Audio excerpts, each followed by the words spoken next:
And since the organization was made, they've only finished top 2. They have been so successful right out of the gate.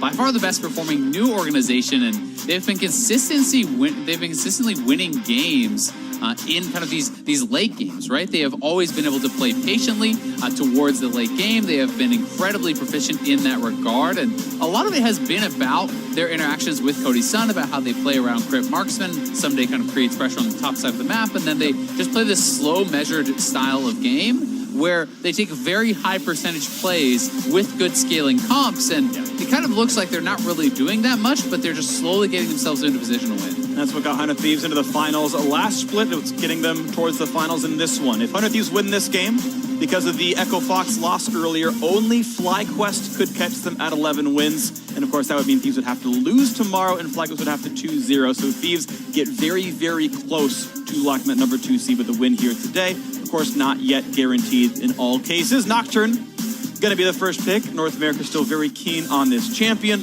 And we'll see what comes through into this one with very similar pick ban in a lot of these cases to the previous game. Yeah, Kindred off the table, so won't be able to actually answer with that this time around, but certainly do have the possibility for more Varus Braum or things along those lines. It has been such a popular bottom lane in the LCS. We've been seeing a lot of Varus Braum, of Tahm Kench Ashe is kind of that answer. The matchup that we did see last time around, so it wouldn't shock me to just see Varus Braum locked in here for C9, unless they want to pick up their jungler right now, but I think it makes more sense to go for a contested pick, so expecting to see their marksman or perhaps even Cloud9 on a 6-1 run in the back half of the split, and they're 6-1 with this lineup, not kind of the Golden Glue plus Fensker portion of it. And they're going to look for a couple of Freljordi and tanks first off. Braum and Trundle here into this one, so they are waiting for their marksman pickup. They're going to let 100 Thieves grab what they want. There's no rush on Trundle. It means they're probably opting into look at a potential counter pick if needed. Yeah, exactly. And that's just one of those situations where, again, you're not taking a contested pick, so you're worried about any potential picks that they could be going for. Maybe you don't want to play Varus into certain matchups or certain supports. You're kind of worried about perhaps heavy dive. I mean, this is Alistar Nocturne, so now maybe you see Sneaky kind of go back to something like an Ezreal, a safer pick, more long range there. To see what 100 Thieves going to lock in then, as they do have some forward motion, and that Zoe's going to be grabbed. We know as a champion Ryu's happy to play. Has gone down in priority somewhat in pro play. We often see it drop down to that second phase of picks and bans. Not going to be the case, of course, here, as Ryu grabs it, and Cloud9 indeed did wait to make sure they had the chance to counter pick here in this role. Yeah, and it is his most played. This is a pretty interesting draft. We could just see pick parity and Jensen grab a mid laner here. Okay. Interesting. So, go ahead. GP very likely is going to be top. It can be played mid. I have seen it played into Zoe actually mid lane some, because the remove Scurvy works on Sleepy Trouble Bubble, so that can be a decent matchup, just kind of farm it up on GP, but expecting it to be mid. And they are going to leave Sneaky a little bit more vulnerable here. Both the AD carries could be kind of targeted now. If you want to have heavy dive onto a marksman, you could ban out some of the safer marksmen on the side of 100 Thieves and look to really, punish a marksman with less mobility. Jace being banned away, so I think there's still entertaining the option of flexing it, because that Gangplank could go up there, of course, but I do want to see where that champion moves. If somebody picks a big dumb tank, it's an easy match for Gangplank. If you play something like Gnar, maybe you opt away from that. And wait to see as LeBlanc off table as well, so not even 100 Thieves are convinced that Gangplank's going in the mid lane, and yeah, wait to see. Yeah. But I agree with you, it is flexible, and it'd be fun to watch that matchup play out. It's definitely more likely that it's going to be played top. I just have seen that matchup played mid. But either way, Rumble and Jace taken away in the top lane, two champions that are pretty strong in that GP, so certainly looking like it is going to be a top lane GP. Save the mid lane pick for later. 100 Thieves could just continue to target Jensen here if they want to secure a strong matchup for Ryu. That would mean that no marksman bans really coming through for the bottom lane, and Cody Sun and Sneaky would have pick of the litter, so Sneaky could still grab the Varus right here if he wants, then leave Jensen's pick for last. But again, it depends. Is he comfortable playing Varus into Alistar, Nocturne, and Zoe? Yeah, without a Tahm Kench available, because that was banned away, obviously, and 100 Thieves knew what kind of lineup they're setting themselves up for. I knew the Nocturne was going to be up, and Nicola was going to be banned most likely. So no, we can keep on with the Quinn. Great pickup here. I think a champion's very, very strong. Did receive another round of nerfs very recently. Not on this patch, though, but had reduced armor and reduced Harrier damage a little while back. Sneaky, though, still one of the very only players in Pro willing to bring the champion out. Always someone to credit for being first to the new stuff, or even the old stuff in the case of Quinn, but respected all the same. We'll see if Hunter Thieves are ready. I imagine they have not scrimmed against Quinn almost any. Yeah, still the only guy to bring it out in the NA LCS, so very likely have not played against it much, especially in the bottom lane. You see it in some other regions, but usually in top side. So yeah. 100 Thieves going back to scaling marksman once again. Probably makes the most sense to have a tank around the south, but then you're kind of giving the lane advantage over to Licorice, so they may want to go for a more aggressive matchup, have someday try to be able to win there. I think Gnar can kind of check both boxes if they go for it. Vladimir, the old school GP counter pick here. Used to be considered very, very good into that GP. If you get ahead, you can certainly start to dive onto the GP. We could even see him go Ignite. This is something where I have seen some Vladimirs playing Spellbook Vladimir in the top lane, and you actually go for Ignite and you try to play it super aggressively. Yay! Dive, but Fizz, this is going to be an explosive game. Fizz Quinn on one side. We got the Vladimir Nocturne combo on the top side for the other team, and this is going to be a spicy game. This is exciting. Two of the very best teams in North America. 100 Thieves, one of only two squads to have already locked a playoff spot. That's great stats, of course. 100 Thieves already locked in playoffs to get ever close to a playoff bye. Of course, Cloud9 can be one of those teams challenging for that honor themselves.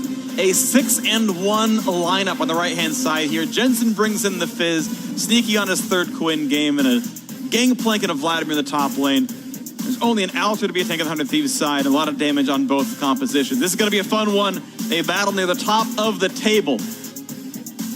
It's going to be wild. There'll be so much dive from 100 Thieves. It feels like even the Kai'Sa's got to be diving in with the rest of the squad. There's not a lot of backline peel, not a lot of protection, and Jensen could have a field day if he gets going. These are a lot of squishy members here on 100 Thieves.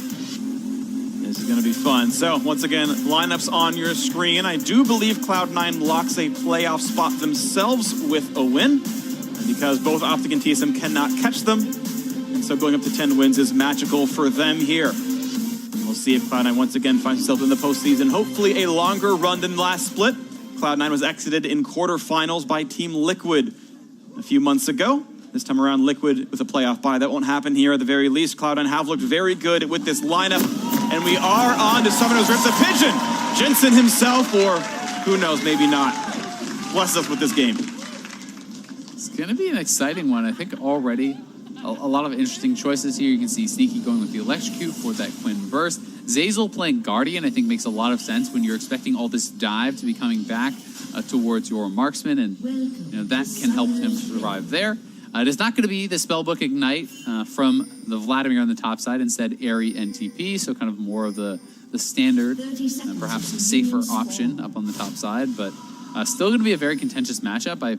I do find this one very interesting to watch in the 1v1, especially because Someday and Licorice, I would say, are the two best performing top laners in the league, right? Yeah. Both these guys are actually, I would say, MVP candidates as well. And really, when you think about it from that lens, this is one of those matches that could really help swing a lot of votes, right? You could be seeing someone hard carry this game and perhaps on the back of that be pushed towards MVP. And if Licorice can actually sustain it and kind of get it going, get ahead, it can get rough for Vladimir. But Vladimir, if they have that pressure, if they have the advantage, GP gets pushed in under his turret, and all of a sudden you can be getting dove at level 6. Yeah, Cloud9 was 1-6, and they finally found this lineup, and they went 8-1, something like that ever since then. It's been really beautiful. And this would be their 7th straight win. They are the hottest team in the league, so despite the fact that they are still looking to lock in at playoffs, that record is not really indicative of their strength. They reset. Ooh. I think it reset off the blind there from Quinn. It seemed like it lost a lot of patience. I'm not sure. Nearsighted couldn't find Trundle. Yeah, exactly. So it started to lose a lot of patience off that. So it's going to slow them down a bit either way. We'll be able to steal away the red buff. We'll see if Blabber is going to head straight up towards top and try to get both red buffs and secure a 3 buff here. And looks like that may be the option. And we'll see as we watch that path coming through. We'll watch the bottom lane matchup right now, and so far nothing too exciting happening. Fizz, of course, is going to be on the back foot, Summit against Zoe. Very good laner in her own right. Fizz very strong, but has to still respect what Poke could be and what Nocturne can do. Fizz, Playful Trickster, cannot break the Nocturne fear, so that is definitely a gankable matchup. Yeah, it certainly is. And you can see Jensen is Inspiration Secondary, so going to be Time Warp Tonic, maybe even Biscuits, as well as that Corrupting Potion. Wants to survive. You know, as Fizz, your goal in the early stages in any range matchup is generally just get farm.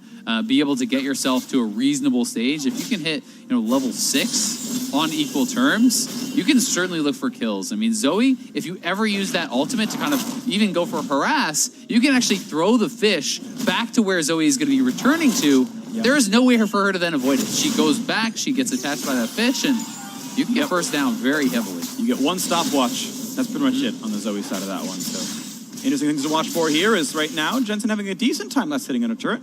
Slightly missed that one here, but otherwise holding pretty equal in CS. Actually will be ahead, so a couple of these dropped by Ryu. We'll watch this matchup more later on. I want to look topside here because this is a someday push, the matchup I think we were very excited for. As the Chef comes in, we've got Biscuits for Licorice himself, and now looking as damage comes back and forth. How many DCS will he get now stuck under his turret? I mean, he's Time Warp Tonic too, so they both are really kind of just trying to survive, and you can say, sure, that's fine, right? If they get out of laning phase, if they get to that stage later on, they're going to have some pretty powerful champions here on the GP and Fizz, but it does give Anda a lot of advantage in the early game, right? Because he is going to have 2 pushing lanes, he's going to have 2 advantageous solo lanes, and that's what makes it that invade on the bottom side from C9, I think, so smart, because Trundle should be on the back foot in this jungle matchup when both his solo lanes are losing, so enabling him to get a buff ahead, enabling him to not have that red buff on his opponent means he's going to not be getting pushed out. He's not going to be kind of losing those 1v1s as heavily. And now the early recall does come out of Licorice. He's going to TP back, and it's only Boots and a Ruby Crystal and the refresh on the potion. Hopes it's going to be enough to keep him getting pushed out. Again, his defensive runes being taxed over and over again. It's Grasp gameplay, trying to survive with that. But yeah, down 7 CS with Teleport down. Someday is absolutely manhandling this matchup. And this is going to get Nefris Jensen. Oh yeah, and he's behind him, and his pulls down. Break it. Where now can he go? Good Q into Flash. This should not be much of a dive. Actually, no, he's got nowhere to go. He kept doubling back, and he kills himself. First blood goes to Zoe.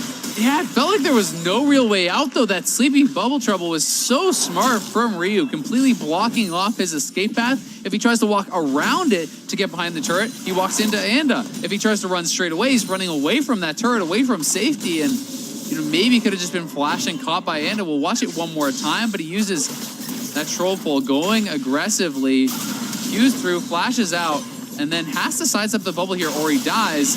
But where do you go from there? I think there's actually no way out. It was just really well played from 100 Thieves, and the mistake from Jensen, if any, is using your E aggressively. Yeah, unfortunately, Nocturne got around his ward line. He lost track of him, and just very rough timing. That's what happens sometimes in a game with Fog of War. You've got to take risks, and that one did not pay off. Watching again as Licorice deals battle with Someday. This one a bit closer as he gets some more CS, but now, as Blabber pulls in the reinforcements, Cloud9 able to get something back for themselves, an early Ocean Drake, and what a blessing for Licorice this will be. The sub-6-minute Ocean Drake in one of the worst matchups in pro play. Gangplank and Vladimir will help him a little bit, and he'll hope he can survive the matchup now. Yeah, it actually makes such a big difference because now not only does he have Time Warp Tonic and all these potions and the biscuits and everything, you're actually just going to keep getting mana back to be able to spam remove Scurvy. And being able to have that really does make a world of difference in just kind of surviving this poke and this harass, because if he can actually survive in those early stages and get to something like an early Hex Drinker, start building along those lines, then it does get tough for the Vladimir to really continue that bullying, and he's just looking to actually push this out and reset. So smart ultimate, I think, from Licorice. Yep, putting a ward down to watch for if Vlad's going to stop him, and the recall under the brush. Someday likely knows there's a chance of this one and wants to... Okay, yeah, Licorice wants to stop the freeze, and he won't get to do that, but it is time lost, as now the recall is going to be a little bit later, and part of that wave can be lost. Blabber wants to now fight Anda.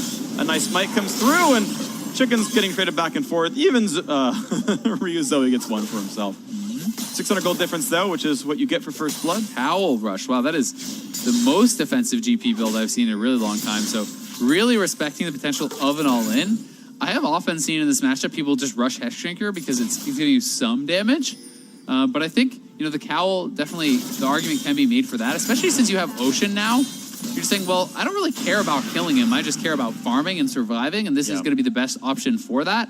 I don't expect him to complete that Cowl into anything anytime soon, but likely sit on the Cowl. Next spy could just be a Sheen straight into Triforce and just try to farm it up and just stabilize that lane.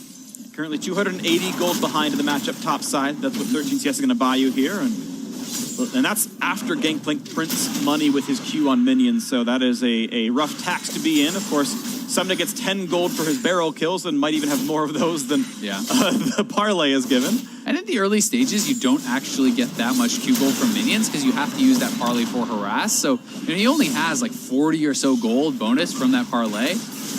But Blabber up on the top side, and remember, no GP ultimate is available, and it is a Cowl Rush GP, so we'll see if they have the damage. Someday has ult. Can he land on both people? A nice pillar buys some time, and he's going to hope that Sanguine Pool and the Hemo Plague will be enough for him, and it's likely to be the case. Yeah, giant chunk of health, and Blabber never needed to take turret aggro. That Blabber's going to have way too much health coming back, and now keep in mind, Anda is getting close to in range for the Paranoia to dash in. If C9 turns around, they could turn it into a kill. They're going to back off, though, and they're going to stay alive here, but that could have been turned around if C9 was too aggressive. Yeah, it's well played, though, from Someday. Calmly gets out, no summoners actually expended. I don't think C9 was ever really going to have enough damage there to kill him off without the GP ultimate, with this build on GP here also, and it is just the Bomby Cinder on Trundle, so not a lot of damage in the tank there, but still, so far so good on the top side, 400 Thieves, and Anda is being able to get a little bit of farm advantage here, taking away those Raptors.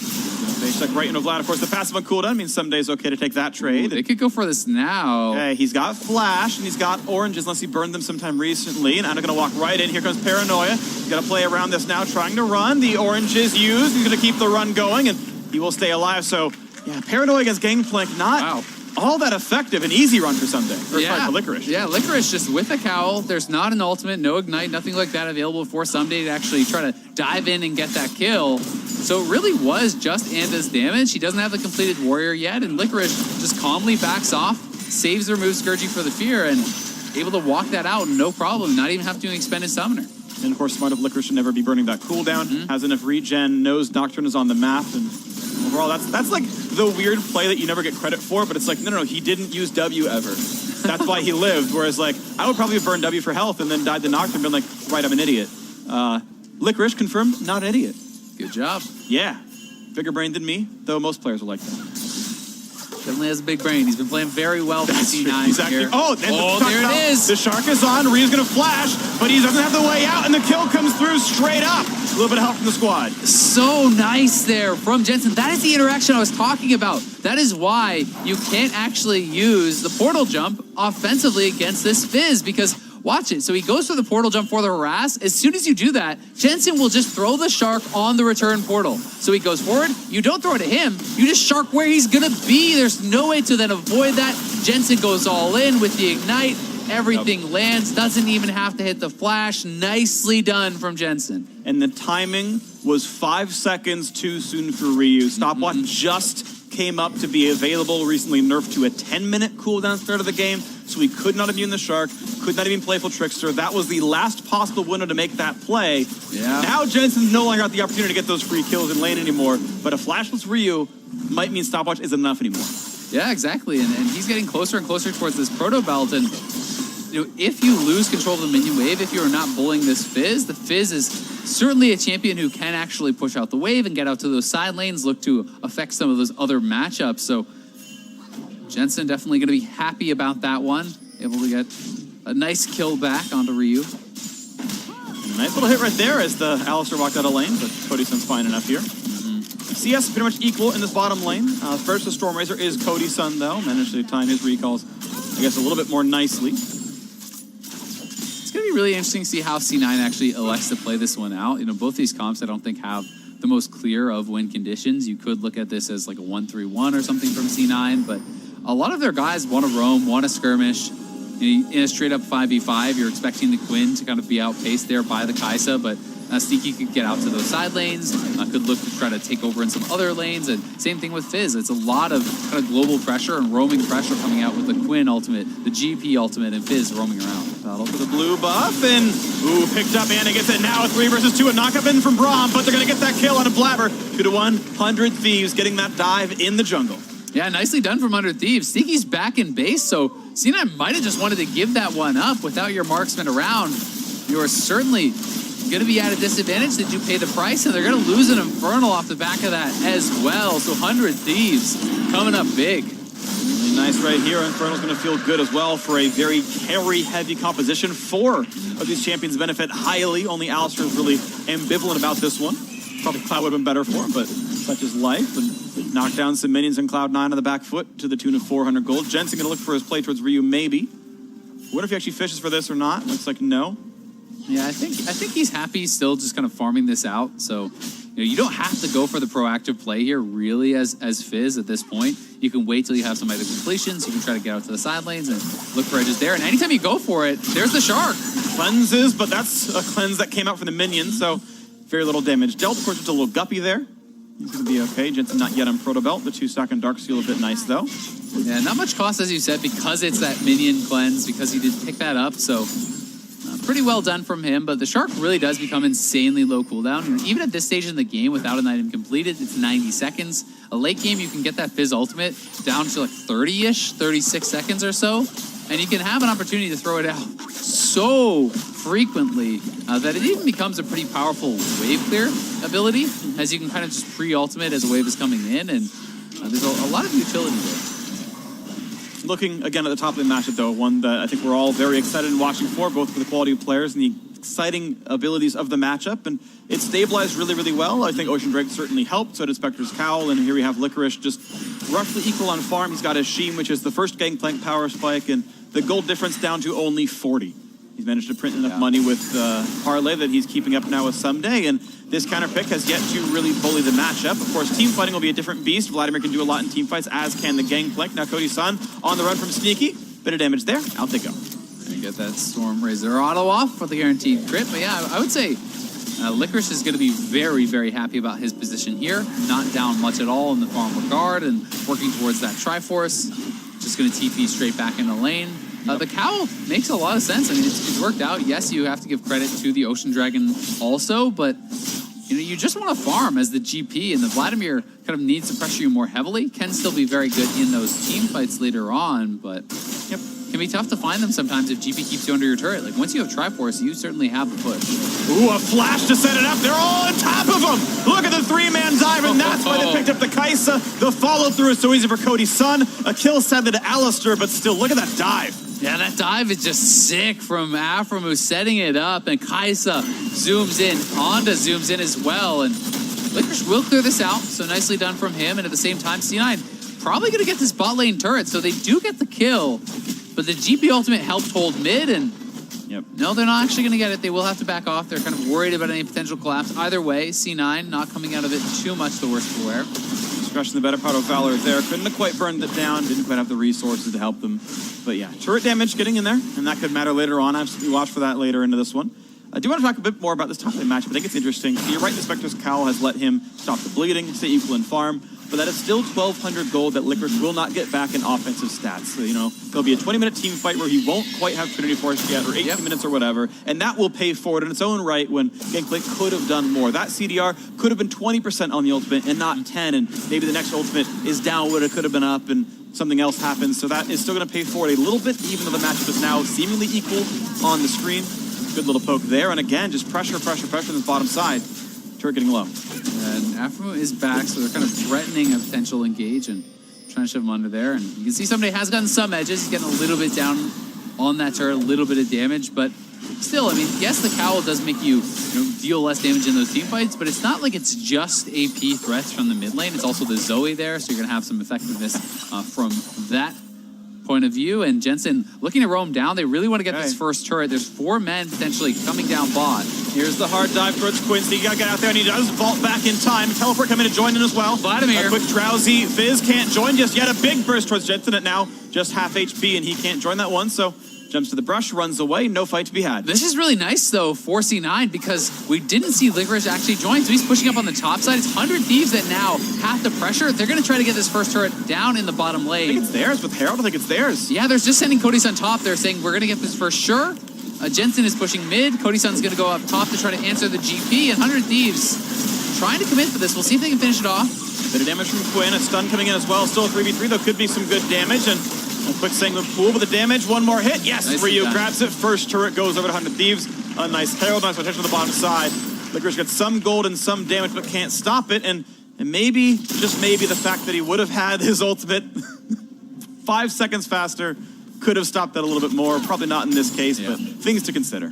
Always worth considering, but If he's 0-5 with his 20% CDR, then that's worth considering too. Oh, absolutely. I don't think it's wrong. I just want to talk about the overall impact of forcing defensive items. Not that anyone's wrong, but that's the payout. Yep. And 100 Thieves, really able to actually make that work quite well for themselves. And despite the fact that somebody's TP wasn't able to initially get too much, they were able to use that Rift Herald to actually push down the turret and just barely get it while sending Cody's on top. So it's not like Licorice can trade it back, and they're now getting pressure up here on the top side. GP Ultimate will keep this turret alive, but still pretty nicely done by 100 Thieves, and their play around the map is always so good.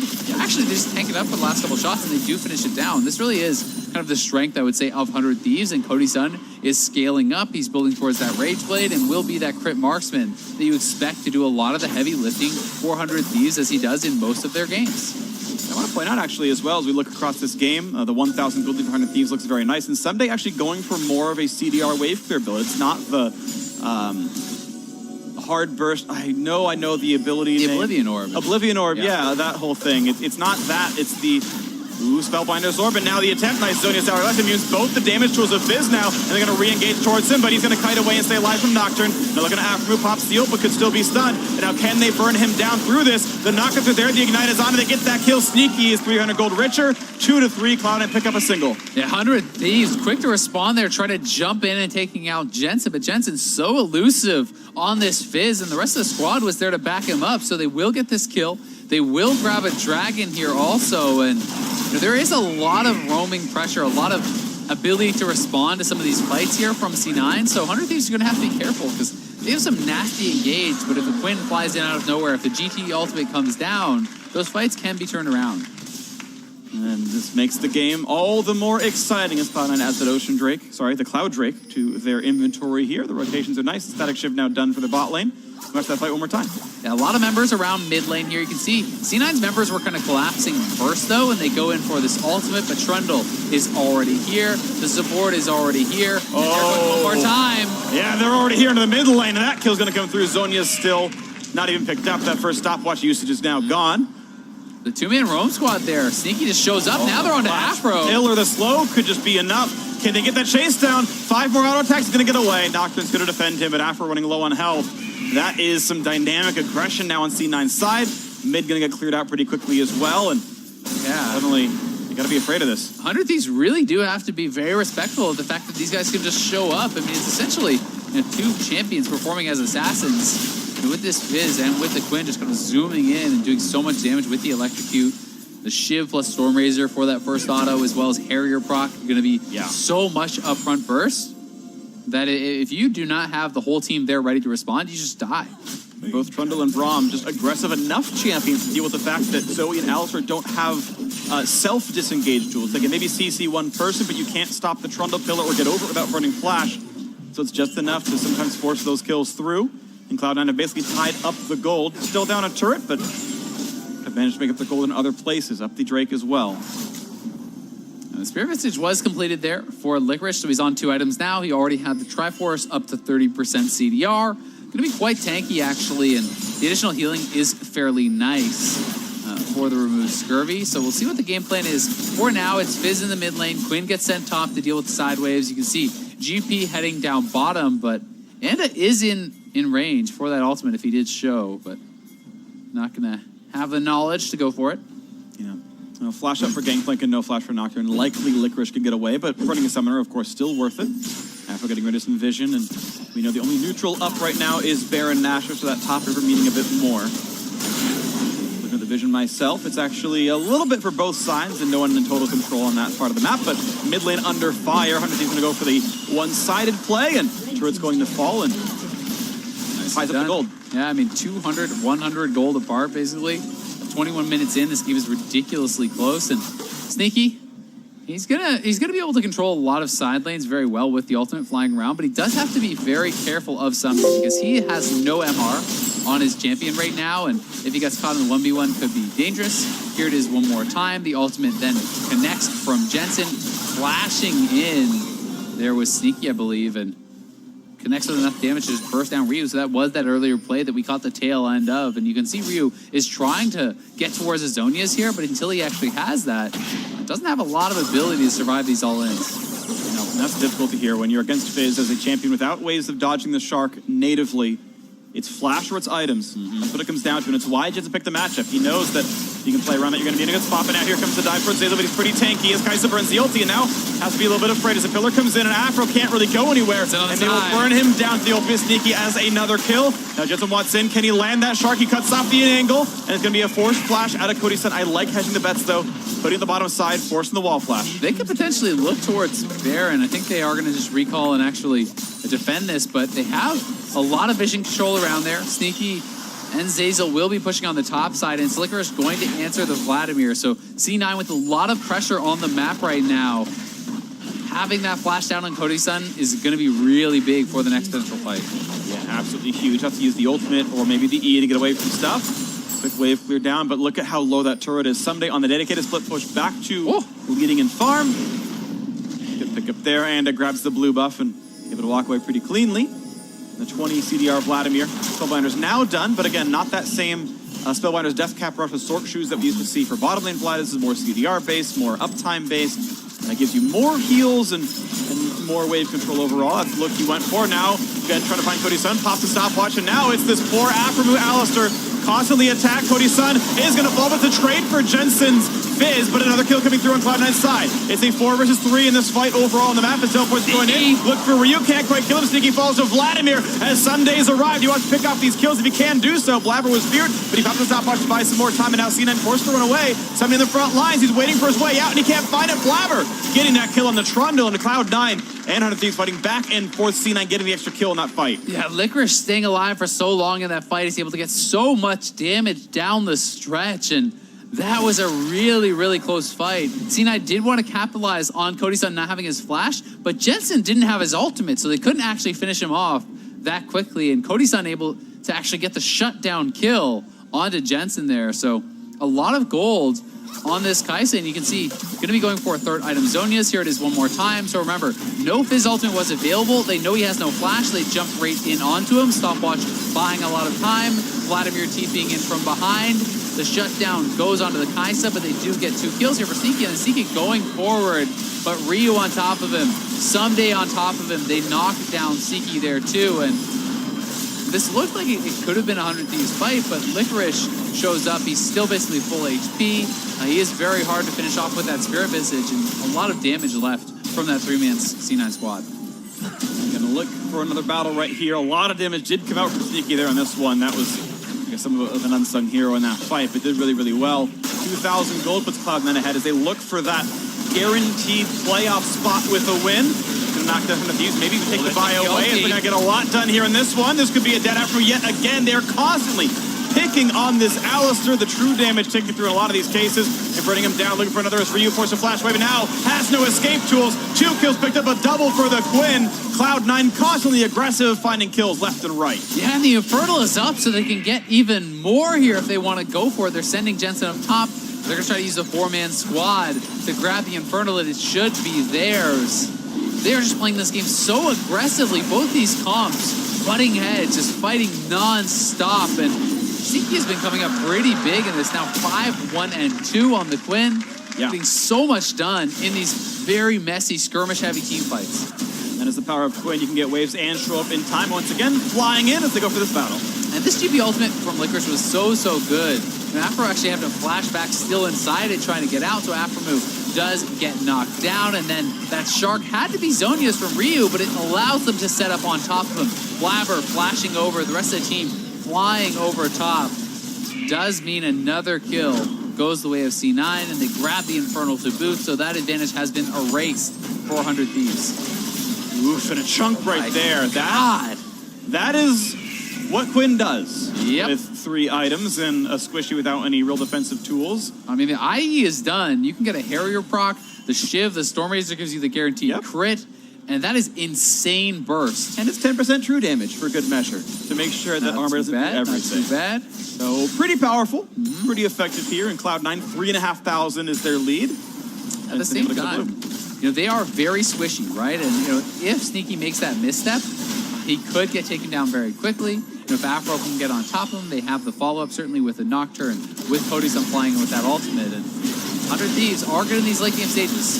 Okay, Blabber pops the ult. He could be running out of health, though, getting down about half HP. Pops Stone Plate and finally runs away.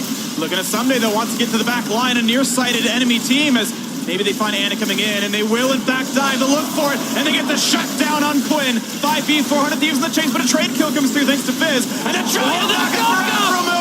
Is it going to be enough for Cody's side? He's starting to clean up, and Licorice running away. Going to be Drowsy, going to put down a barrel, but Ryu going to find the burst. The kills come in. Only 2 left alive for Cloud9, and 3 for 100 Thieves. Looking at Zazel, going to find a bit of damage, going to find a little bit more, but he flashes over and stays alive. 3v2 still, 100 Thieves going to push up the mid lane. Afromu with one of the best plays of the split there. The spring season MVP just lined up the whole team. 4-man and but pulverize. Jensen wants it. The ultimate is almost like back. 3 seconds, but he didn't. You're right. You're right. Yeah, guy in the crowd had his number. For those who didn't hear, someone said you won't. We had to call him out for the proper Silver 3 Reddit analysis. That's what every team needs, and we're here. There you go. All right, here it is one more time. Look at Someday. This is a key part of the fight. Someday charging up the Q and then looks towards the back line. Licorice, Zazel, and Sneaky getting hit with that ultimate. He dives in, and they actually wait out the locket. So he's keeping vision. The locket expires. Then Anda goes straight in to finish him off. So very patient, very smart play. And then look at this. Headbutt pulverize from who else? It's Afromu showing up. Gets all 4 members. They're massive. Re-engage, gives up the life, but who cares? He's going to be able to get him a couple more kills. And 100 Thieves turning it on in the late game. This game is still anyone's game. It's so close. And you can see if Someday, if Cody Sun stay safe, they can put out massive amounts of damage. And Sneaky is still pretty vulnerable. He doesn't have a Tom Kench in his back pocket to keep him safe here from Nocturne, from Vladimir. What's crazy is the damage difference that big you saw in that chart down there was only +1 kill on the 100 Thieves side.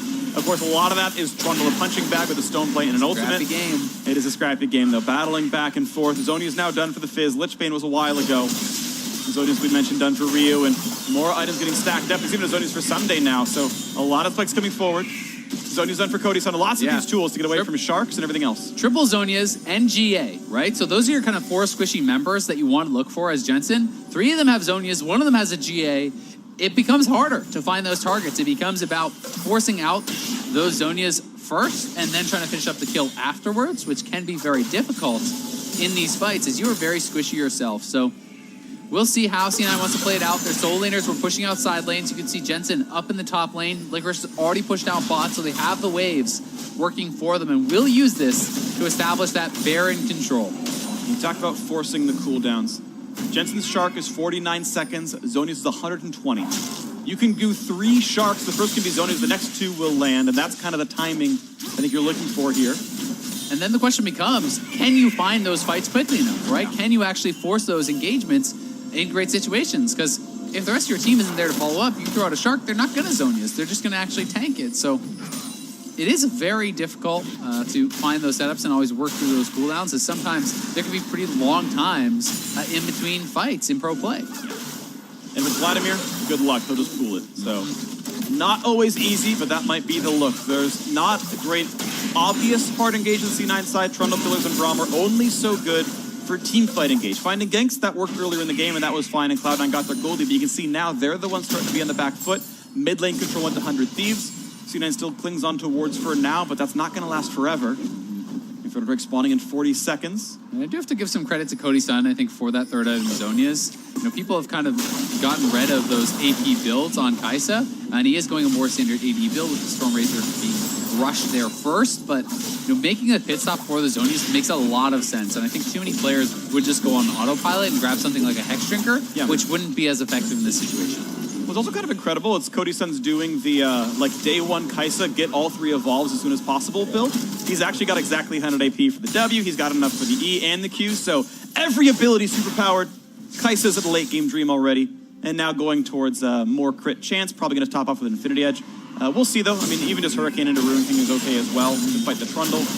Or even more survivability, right? It's one of those things where you have a lot of sustained DPS in this 100 Thieves squad, so if you're confident that you just have to kind of survive and you'll be able to put out enough damage to burst down these squishy members like Jensen and Sneaky, then that is certainly an option. But the next Infernal big ticket item for both of these teams. They really want to grab it, and maybe a huge point of contention. Someday, just grab the blue buff, and he's running over now, so we'll be on 40% CDR for any potential team fight. Okay, let's see. Again, mid lane cleared for Thunder Thieves, so Jensen's going to be known to be alone. Afro can look for the headbutt. Polarizing flash! Oh, what a read, Jensen. Playful trickster at the right time. Such a small window there, but he found it. And that's now a flashless Alistar. Yeah, and that is such a big cooldown for the engage. 100 Thieves, but he finds another one. Look for the knockup. Licorice forced to flash away. Stays alive in this one, though, and that can be more and more scary. Health bar's a little bit lower on the C9 side.